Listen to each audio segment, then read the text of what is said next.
What's up, my friend? Welcome back to another video. And today I just wanted to talk about 3 habits that I've incorporated into my own life to really just improve in general and become a better composer, better musician, but just overall enjoy life a little bit more. And these are things that I think are pretty common no matter what type of area or what niche you're in, no matter what you're working on. These habits will definitely, I think, help maybe clear up our mindset a little bit, give us some direction to head towards in the future, and just help us approach life a little bit more positively. And, usually on this channel, we cover things like musical topics, how to write music, orchestrate music, and use sample libraries and things like that. But I think it's also really important to look at the cohesive whole as a musician as well, and not only talk about how to write music, but also the mindset approach to music making, but even just life as a whole. And so I wanted to take that little detour today and share with you those 3 habits that I think will really, really help you. Before we dive into those though, before we actually get started, I want to give you a free guide to kick things off. And this I call the composer's mindset. So there's 3 core components that I think are really, really important when it comes to actually approaching music as a composer and actually entering the field. 3 things to keep in mind in terms of like how to think about music, entrepreneurship, how to take control of our own careers and things like that. These are 3 really important elements that I think you'll find super valuable and helpful, and I want to give them to you totally free. So if you want to click the first link in the box below, you can download it instantly as my gift to you for watching this video today. So the very first habit I started to do when it comes to my life is I started to front load my work weeks. And what I mean by this is, for the type of work that I do, that isn't necessarily like a 9-to-5 job, content creation, right? This stuff that I'm doing right now, creating YouTube videos, I tend to like to do most of that recording, creating, editing, all of that stuff on the Monday and Tuesday of each week.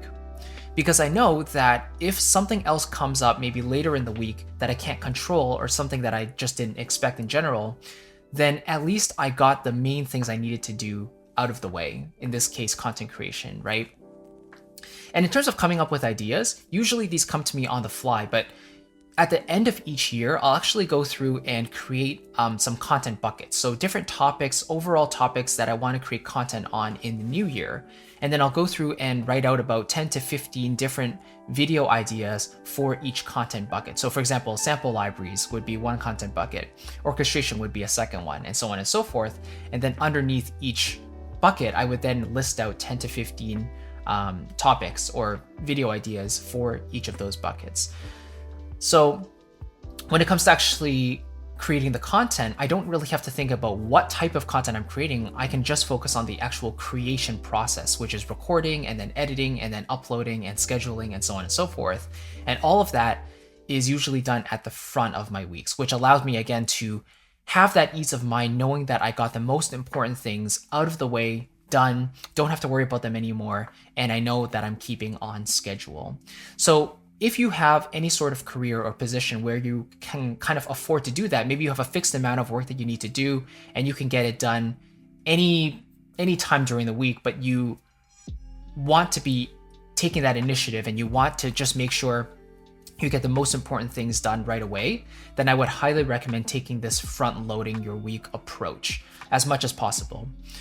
Because again, this will give you that ease of mind. It will just help you feel more relaxed and you know that you've got the most important things done. So again, for me, I typically tend to do most of my work on the Mondays and Tuesdays.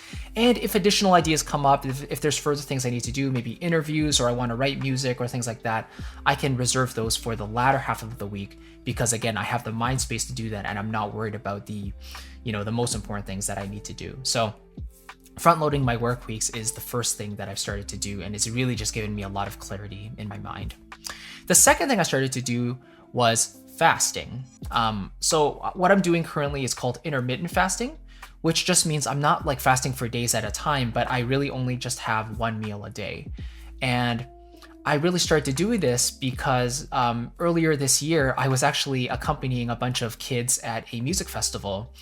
And, I was exercising a few times a week, but, I was eating 2 larger meals a day. I would usually have maybe breakfast or lunch, and then I would then have dinner, so I would eat at maybe noon or 1 o'clock. And then by like 8 or 9 p.m., I would be hungry again, right? So in that one day, I could easily have 3,000 to 4,000 calories, if not more. And most adult maintenance calorie levels are at around the 2,000 to 2,500 calorie range. So I was basically doubling my necessary calories. And at that music festival I just mentioned, my clothes were basically popping out in a way. Like they were pretty tight, just between us, okay? And that was kind of a wake up moment for me. And I was like, wow, I'm really starting to let myself go. Like I can't continue like this, you know? And my energy levels were relatively low around that time period, and I just didn't really know why. And I thought I wasn't eating that much. So then funny enough, around that time, I went to a family friend's dinner, and a friend of mine had actually been doing this intermittent fasting for quite a few months already. And he had lost so much weight. Like when I saw him, I couldn't really believe it was the same person, but it was just incredible seeing, you know, how he lost so much weight. I think it was like 40, 50 pounds just from this intermittent fasting. And I asked him, like, how did you do that? So he described the process to me. Essentially, you just save your stomach until you're really feeling hungry, and then you just have that one meal of the day. And I started to adopt that, and it's given me a lot of clarity. I find myself usually leaving this one meal of the day for dinner, actually. So I tend to work out in the morning, usually 4 to 5 times a week, and then I will not eat anything until dinner time, which is usually around 8 to 10 p.m.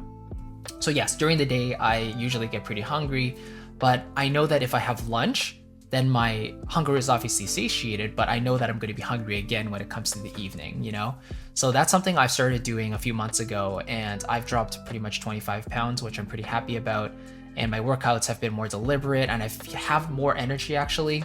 And this is not something that I recommend everyone do. Like this might not be right for you, right? Having just one meal a day, and especially if you don't need it, then don't do it.